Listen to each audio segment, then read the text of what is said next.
Análise de Radioactive. Você gostou?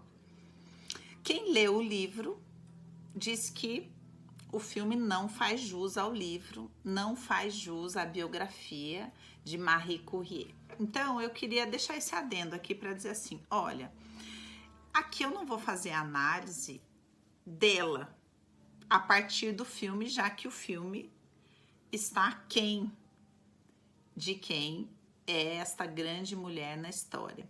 Mas eu vou analisar a personagem do filme, tá? O contexto que o filme apresenta pra gente, porque daí fica mais fácil. Quem não conhece a história dela, quem não leu a biografia, não vai ficar meio perdido e a gente não vai ficar aqui discutindo a biografia e saindo do ponto principal da questão, que é a análise do filme, né? Então, e dos pontos que a gente pode aprender aí a respeito da teoria da constelação, por exemplo, que é uma coisa que eu vou abordar aqui, fazendo uso daquilo que o filme traz. Então, o filme começa contando a história, pensando numa linha cronológica, né, de que ela perde a mãe no hospital.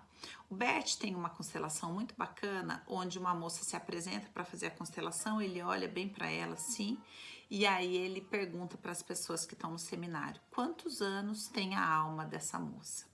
E aí ele vai dizer que essa moça tem 6 anos de idade.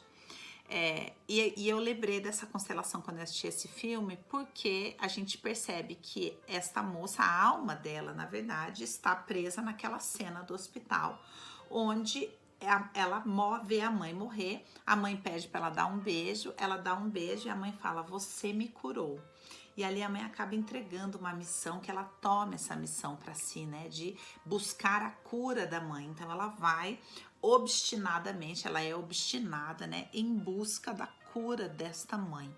Então a gente vai entender melhor o filme se a gente entender essa fixação, tanto que ela não entra no hospital o tempo todo e depois no final do filme ela decide entrar, né, decide, levada pela filha, a entrar naquele universo do hospital, na verdade, para fazer uso daquilo que ela descobriu, para ajudar as pessoas que estavam sendo amputadas desnecessariamente. Ali ela vence uma grande questão, porque havia uma fixação dela ali, naquela idade, naquele momento da perda da mãe, e a partir daí uma dificuldade profunda de estabelecer conexão de alma.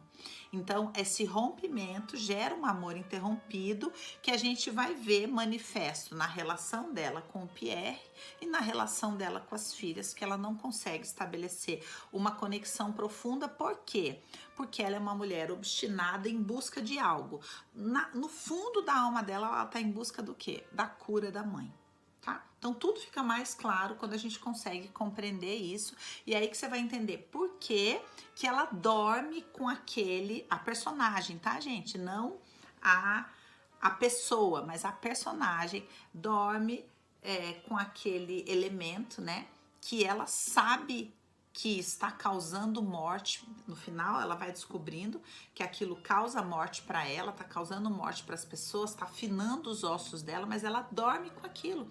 Por que ela dorme com aquilo? Quem dorme com aquilo? Aquela menininha que viu a mãe morrer no hospital e se sentiu profundamente sozinha. Então aquele elemento que ela descobre é o que conecta ela com a mãe, é o que dá sentido para a vida dela, e é por isso que ela dorme com aquilo, porque na verdade a alma dela olha para a morte, olha para a mãe que morreu. E como é que a gente percebe isso?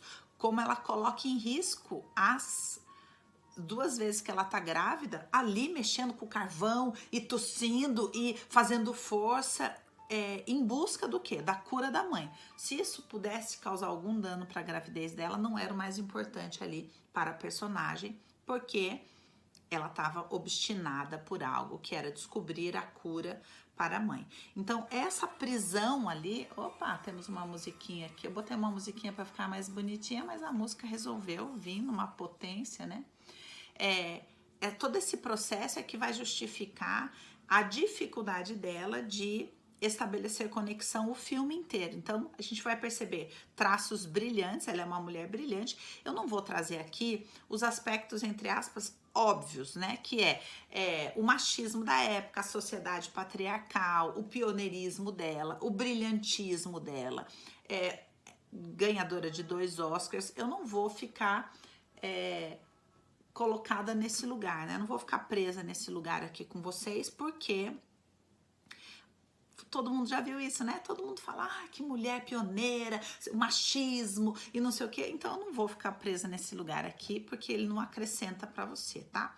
E vou trazer pontos que podem trazer questionamento para você, pode fazer você pensar, putz, é verdade, e isso trazer, de repente, algum ganho nas suas próprias relações, tá? Então, a gente vê essa mulher ali com um amor interrompido, com uma dificuldade de estabelecer conexão nas suas relações, obstinada. É porque a alma dela é essa menina de 6, 7 anos, 8 anos que ela tem ali, que as pessoas falam que ela é difícil de se relacionar, né? Que ela tem um gênio difícil porque ela é birrenta. Ela não amadureceu naquilo porque ela tá fixada naquele lugar e ela quer ser reconhecida como tal e ela não consegue negociar aquilo porque ainda existem alguns aspectos infantis ali na alma dela, né? A partir dessa fixação. Aí vem Pierre, que é um personagem ali encantador, à frente do seu tempo, de uma gentileza de alma extraordinária, e vem propor para ela algo que ela não consegue identificar, não consegue se abrir para isso. E eu acho que esse é o principal questionamento que eu quero trazer aqui para você. O que verdadeiramente é uma parceria, né? E como é que a gente, dentro de uma parceria, eu até anotei uma coisa aqui para falar para vocês, aqui, sobre as parcerias e méritos, né? Porque ela discute ali uma hora de quem é o mérito, que ele foi receber o prêmio no lugar dela e que ele estava feliz e que ele achava que era dela. Então ela começa a discutir aquilo que na verdade é dela, foi ela que descobriu. E o ponto aqui, eu não quero discutir se foi ela ou não, se ela é mais genial que ele ou não. A questão não é isso. A questão é o que é uma parceria e como é que a gente mensura méritos dentro de uma parceria. Porque dentro de uma ideia, às vezes uma pessoa tem uma ideia sensacional, então ela tem 9 partes da ideia, mas a ideia não fecha sem uma parte. Aí vem uma outra pessoa e fala, e se a gente colocasse essa vírgula aqui?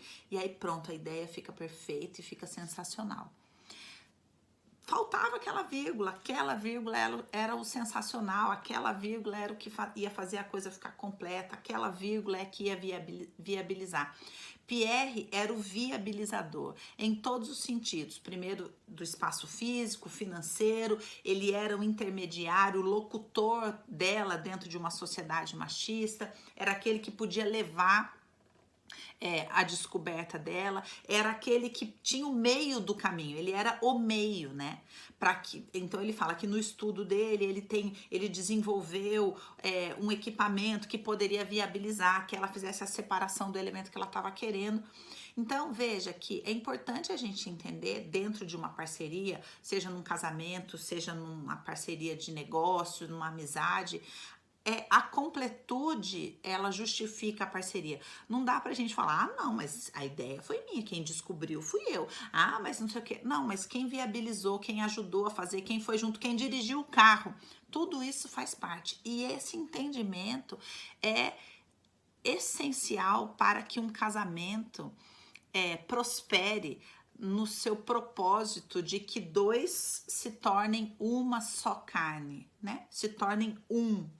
Então ele falou, vamos ser um. E ela não, claro que não, você tá querendo tomar os méritos para você daquilo que é meu, porque ela não conseguia estabelecer conexão, ela não conseguia se unir, se tornar um casal verdadeiramente, ela não conseguiu ser um casal, ela não conseguiu ser uma família, porque estava com o amor interrompido naquela situação. Então, veja, qual que é o grande problema aqui da história? De novo, se você for olhar pela ideia do feminismo e tudo mais, você não vai entender o que eu tô propondo. O que eu tô propondo aqui é a experiência de completude que uma alma pode experimentar e que Pierre queria. Veja, Pierre chega uma hora para ela e fala, eu estou doente, vamos embora. E ela fala, não. Não, porque é obstinada, né? E nessa obstinação, ele ali, bom, meio que desiste, né? Fica distraído, perde o foco. Imagina se quando ele chegasse e falasse para ela, vamos sair daqui. Ela falasse, vamos, você é a coisa mais importante para minha vida. e saísse de toda aquela doença, né? E fosse buscar a cura dela. Ela passou uma vida ressequida por dentro, não conseguiu se nutrir, não conseguiu nutrir as filhas. A filha mais velha toma para si a missão de dar continuidade para aquilo que a mãe está fazendo, em busca de uma identidade, né? Então, veja, ela tem aspectos brilhantes. Eu quero pontuar aqui, senão você vai falar, ai, Dani, sabe? Não, ela é maravilhosa. Gente, ela é extraordinária. Aqueles diálogos da personagem, né? Porque a gente não pode atribuir a verdadeira Marie, mas os diálogos da personagem dá vontade de você pausar e anotar. Porque você fala, isso é sensacional. Eu que sou uma defensora da assertividade, ela tinha uma assertividade em se posicionar, em colocar as coisas assim, que você fala, meu Deus, a genialidade dela, né? Vinha e ela se bancava de uma maneira, assim, de uma frieza que você tinha que, que ela falou? Espera, volta. E pensa e fala, uau. Então, ela era sensacional nesse sentido, mas ela era a que menos usufruía de tudo que ela era. E essa é a minha proposta, porque a minha proposta aqui para você é que você, através desses estudos, dessas meditações que a gente faz com os filmes, tire algo para que você viva melhor, para que você usufrua mais da pessoa que você é, das conquistas que você tem, né? Então, esse é o grande ponto ali, que porque ela ficou presa naquela situação, ela não consegue desenvolver, olhar para essa parceria e falar, olha, a grande questão é um casamento, a gente nunca vai ser feliz se eu ficar discutindo que eu paguei 30 e você pagou 70, ou você pagou 70 e eu paguei 30, e não, porque não tá certo, então é meu, porque eu que paguei 70. Não, a gente só foi possível comprar porque nós compramos juntos, nós realizamos juntos. Às vezes uma pessoa realiza algo extraordinário como ela, que é uma descoberta, queria mudar a história da humanidade tanto para o bem quanto para o mal, mas não é o mérito aqui da questão. E ele era a pessoa que daria o apoio para que ela pudesse trazer aquilo à luz, né? E a gente precisa ter essa maturidade quando olha para uma proposta real de parceria, sabe? Entender que parceria vai além disso, é meu, é seu e para quem fica o mérito. A verdadeira parceria, o mérito fica para os dois, e um casamento só é feliz quando os dois estão inteiros dentro desse lugar. A partir de agora é o nosso, não é o meu dinheiro e o seu, é o nosso dinheiro, não é a minha ideia e a sua, é o nosso projeto, é aquilo que é nosso, sabe? É no nosso que nós nos fortalecemos, e ela não consegue transicionar para o nosso em nenhuma das suas relações e acaba tendo uma história triste, solitária, né? Amarga, apesar de ser uma mulher à frente do seu tempo em toda a sua visão de mundo, no relacionamento, né? Nem vou comentar aquela história do amante lá, que é tão evidente, né? Quando uma pessoa não dá conta da grandeza de outra, né? E quantos homens são fracos assim, né? Se interessam por experimentar aquela mulher forte, mas não dão conta de bancar essa mulher forte verdadeiramente. É o que acontece ali com aquele amante, mas eu acho que ele é muito insignificante para a gente dar espaço para ele e para esse tipo de homem aqui na nossa análise. Eu prefiro ficar com essa proposta do que essa mulher poderia ter vivenciado e escolhido na sua história para que ela também, além de ser genial, além de ser um prêmio Nobel, também pudesse ser feliz, né?